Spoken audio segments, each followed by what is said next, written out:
एक young guy अपनी wife के साथ ठीक से डंजन एक्सप्लोरेशन नहीं कर पा रहा होता है, जिसकी वजह से उसकी वाइफ अपनी एक फ्रेंड को उन्हें हेल्प करने के लिए बुलाती है। और फिर शुरू होती है असली डंजन एक्सप्लोरेशन। कहानी की शुरुआत होती है हमारे कहानी के प्रोटैगनिस्ट के साथ, जो कि खुद को इंट्रोड्यूस कर रहा होता है। मेरा नाम ओकामुरा यूतो है। कुछ टाइम पहले मैंने अपनी चाइल्डहुड फ्रेंड साई के साथ शादी की थी। मेरी वाइफ साई एक ब्यूटीफुल और बिग एसेट्स वाली एक लड़की है, जो कि मेरे टेस्ट को बिल्कुल मैच करती है। और पिछले कुछ टाइम से मैं साई के साथ ठीक से डंजन एक्सप्लोरेशन नहीं कर पा रहा हूँ। सच बात तो ये है कि मुझे सिर्फ एक बिग एसेट्स वाली लड़की नहीं, बल्कि उनका पूरा एक हैरीम चाहिए।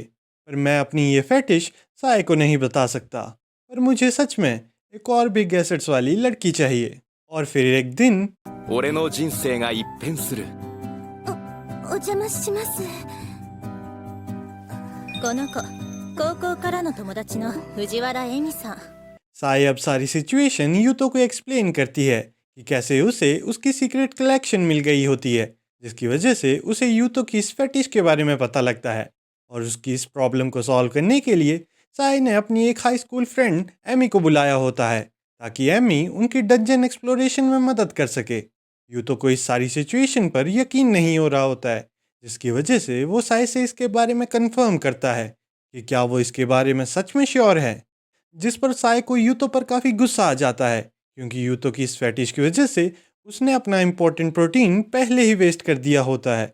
यूतो अब भी थोड़ा नर्वस होता है, पर उसकी बिग स्वॉर्ड डंजन एक्सप्लोरेशन के लिए बिल्कुल तैयार होती है। और मज़े की बात तो ये है कि ये एमी के लिए उसकी पहली डंजन एक्सप्लोरेशन होने वाली है। 初めてで迷惑かけてしまうかもしれませんけど、お役に立てるなら。डंजन एक्सप्लोरेशन से पहले साई यूतो को ये क्लियर कर देती है कि वो अपना सारा प्रोटीन सिर्फ उसके साथ ही शेयर करेगा, और एमी सिर्फ वहाँ उनकी मदद करने के लिए आई है। यूतो अपनी इस फैटिश के पूरा होने पर काफ़ी एक्साइटेड होता है, जिसकी वजह से वो खुद को और कंट्रोल नहीं कर पाता है। और शुरुआत में ही वो साई और एमी के ड्रिंक्स कंटेनर से एनर्जी ड्रिंक टेस्ट करने लग जाता है। एनर्जी ड्रिंक्स टेस्ट करने के बाद यूतो साई और एमी को उसकी स्वॉर्ड साफ करने को कहता है, जिसे साई और एमी बड़ी अच्छी तरह से साफ करती हैं।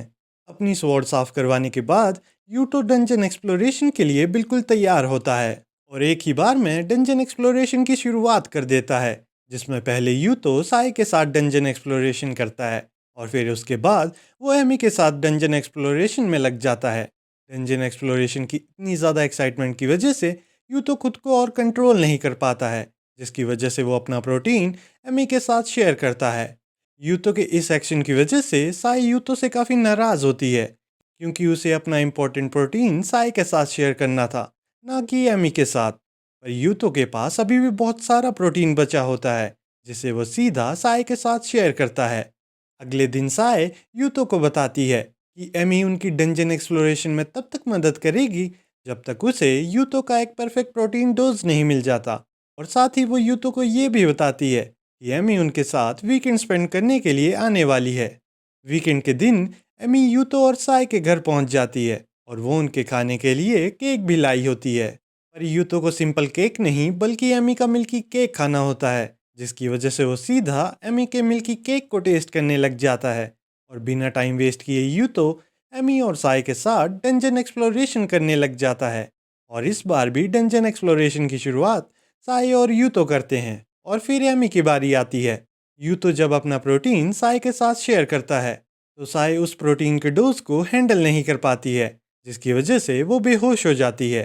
पर यूतो के अंदर अभी भी काफ़ी एनर्जी बची होती है, जिसकी वजह से वो अब भी डंजन एक्सप्लोरेशन के लिए बिल्कुल तैयार होता है।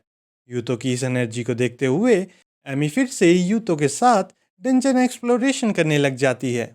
जीवन में भले ही कुछ और मिले ना मिले, बस साई जैसी एक सपोर्टिव वाइफ मिल जाए, ताकि हम भी यूतो की तरह ग्रुप डंजन एक्सप्लोरेशन का मज़ा उठा पाएं।